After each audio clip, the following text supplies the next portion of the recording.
Hello and welcome back to the show. I have been out of town for a while, so it's nice to be back home and get a few more of these episodes out. So this week I am going to be talking about Inspire the Buyer, which is how to create a successful business journey. So if you are already a business owner and you want more clients, or you're a successful business, you are a business owner who has clients but wants more revenue, or if you have both, you already have clients, you already have plenty of money, but you want help in scaling the business so that it doesn't own you, then this episode is for you. I believe that owning a business is the best vehicle to getting anything you want in your life. It is a direct path to your healing, to your having, and to your helping others. And for me personally, best thing ever. I've been in my business since my 20s, and I just would never choose another path. It's what works for me, gives me plenty of entertainment and opportunities, and Lord day gives me a lot of challenges. And that has helped me grow and evolve into the person that I want to become, and to also lead the way for others who want to be business owners. So welcome to Boss Up. I hope you are enjoying the new content. Please leave us a rating and review. Share it with friends who either have a business or want to create a business. So I'm going to talk about 4 things this week. And this is geared towards all 3 of those, the business owner or the want to be business owner, or the I'm already a business owner and maybe I want to expand and scale and have other people come into the business and help me. This is going to be a very important episode for all 3 of you. So first, let's just talk about what is a business. It is an organization that creates revenue. So if you are not making money, you do not have a business yet, but sit tight. I'm going to show you how to do that. So the very first thing is you have an idea of a product or service that will solve a problem. That is the very first criteria. You have an idea of a product or service that will solve a problem. Now, listen, you can partner with a company. So maybe it's direct sales or multi-level marketing, but there is something that you know about that will solve someone's problem. That's where it has to start. So maybe you are a massage therapist or a practitioner or a coach, or maybe you're using a product to help someone solve their problems. So that's the very first thing. Do you have a product or a service? Do you have something that someone wants and you can give them availability to that? Number 2, you have the skill set to deliver. So even if you were selling a product, do you have the ability to get it to the market, to get it to those people, to help them get those results? If you're a coach, do you have the skill set to help them solve their problem? If you're a massage therapist, like, have you gotten really good at your craft, at your trade? Like, this is really important. I think I was talking to like several business owners about this in the last couple of weeks. I did a few things. So I was in really big rooms with business owners. So we had lots of opportunities to discuss this.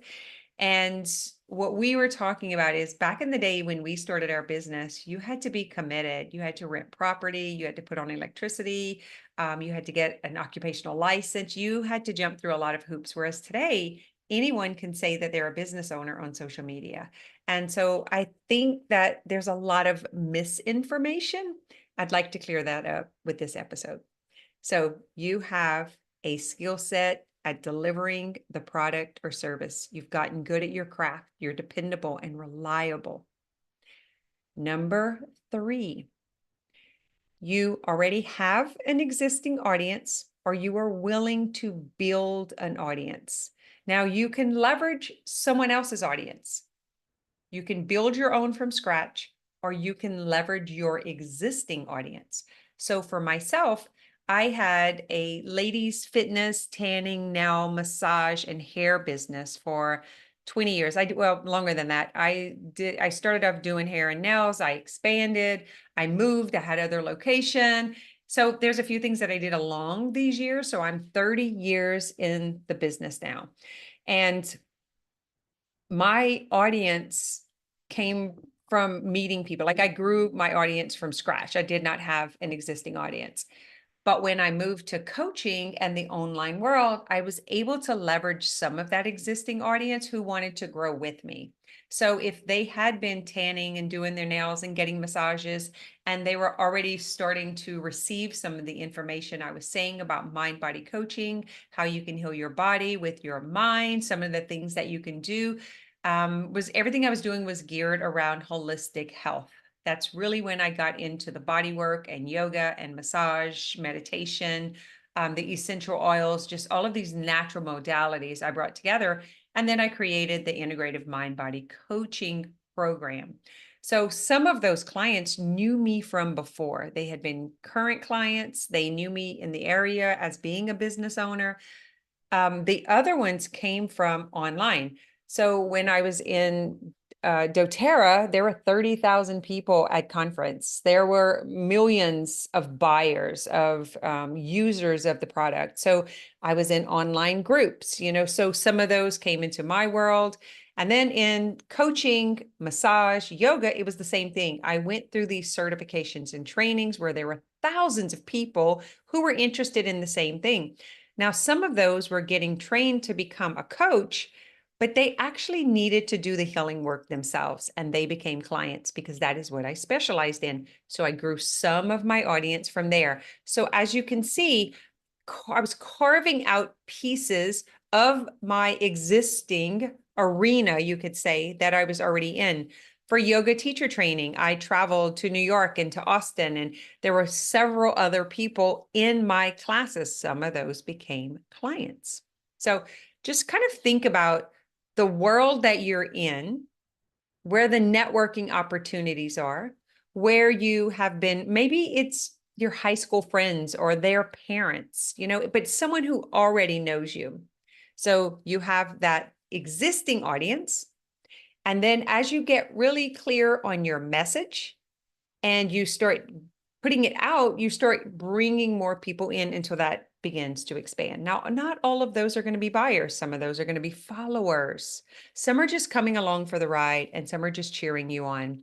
And there's probably a handful of haters inside of there. It's just how it works, right? It's just math.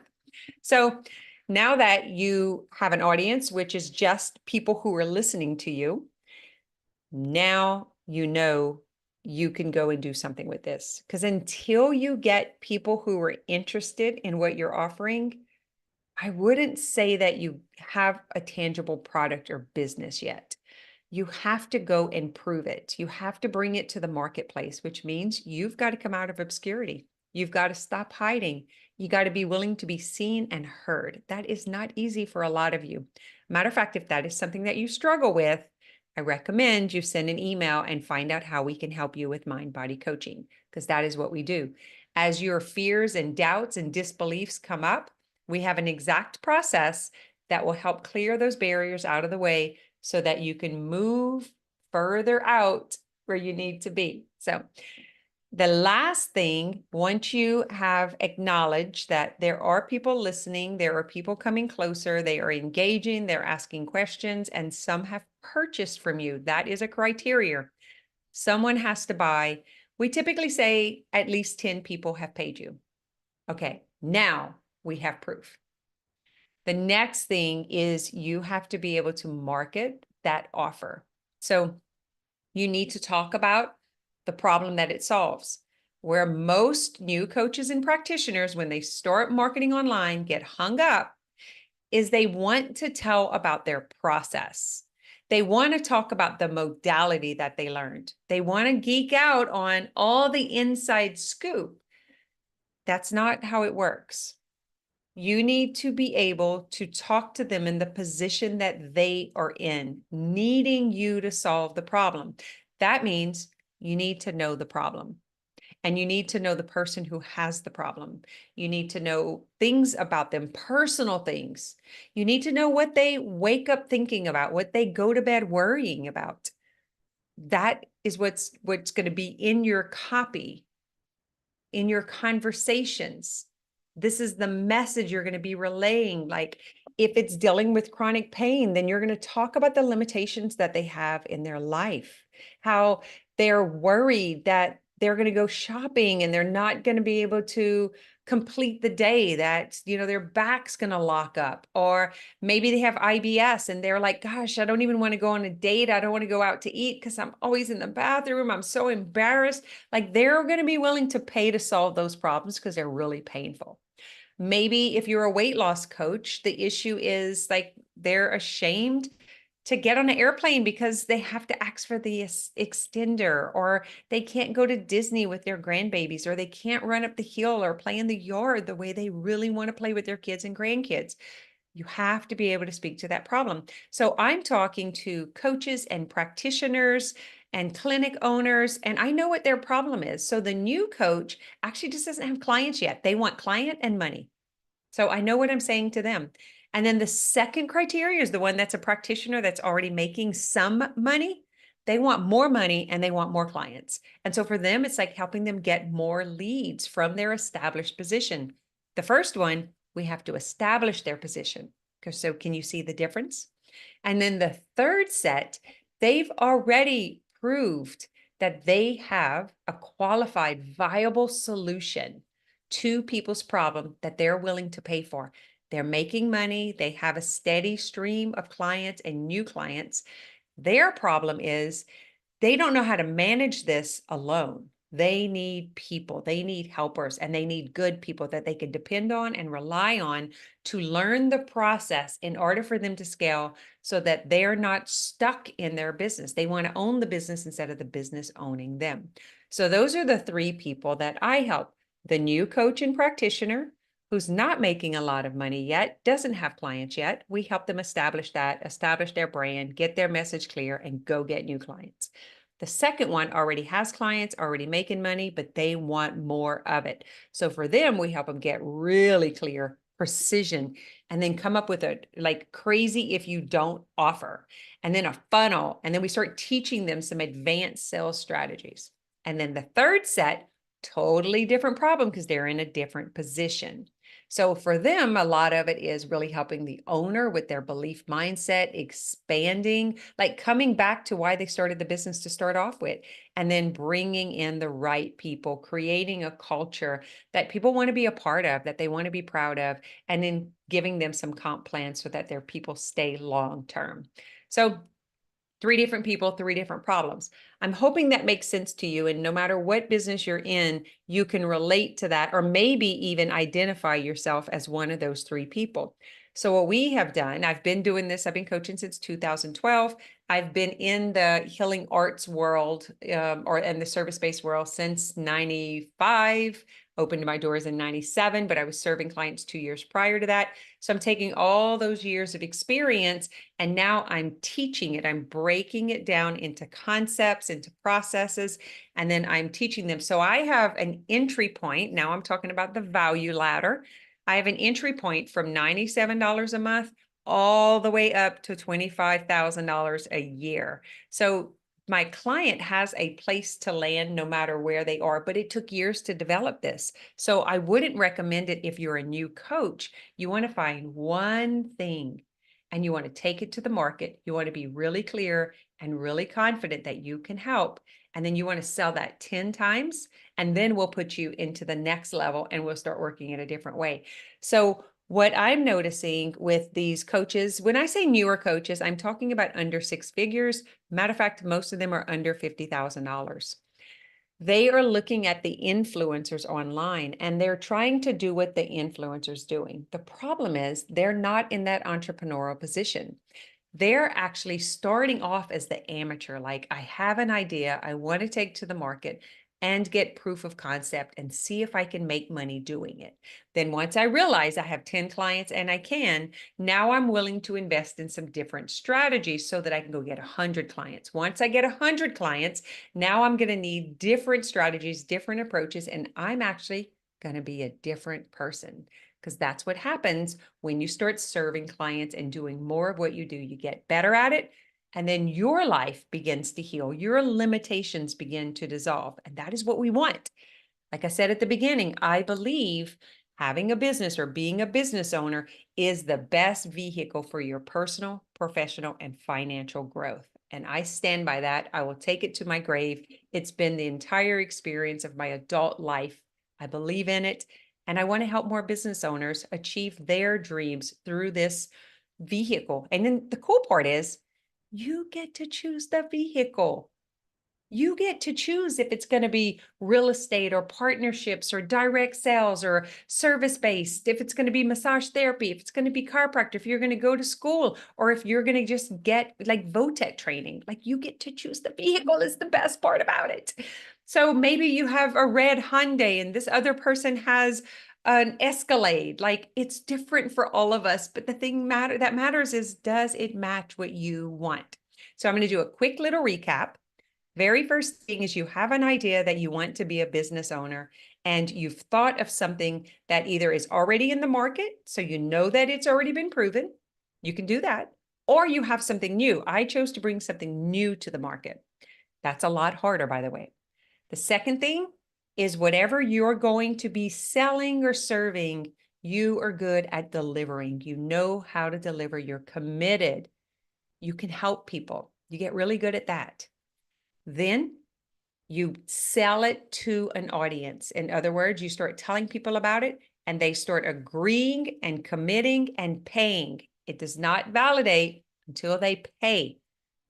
Don't just listen to your friends and family telling you it's a great idea. Someone has to pay you. And the very last thing is you're going to create a stupid if you don't offer that's so good and it solves their problem that you know you now have a viable product that can create a profitable, sustainable, and predictable business. And that is what I wish for all of you. I believe you can have anything you want through this process because just the decision to have a business and to move forward with the action steps is going to bring up everything that says you can't. And it will be your job to work on yourself because you can't grow the business unless you can grow the business owner. All right, my friends, that is what I have for you this week. If you are watching this on YouTube, leave a comment below if it was helpful. Tell me what stage you're at, what part you're on, what gave you the greatest awareness. If you're listening to the podcast on any of those platforms and you want to share it with a friend or you think this will be helpful for a neighbor or a family member, please share, give us a rating and review so we can get this into the hands of more people and get more qualified business owners to the market. I appreciate you, and I'll be back next week.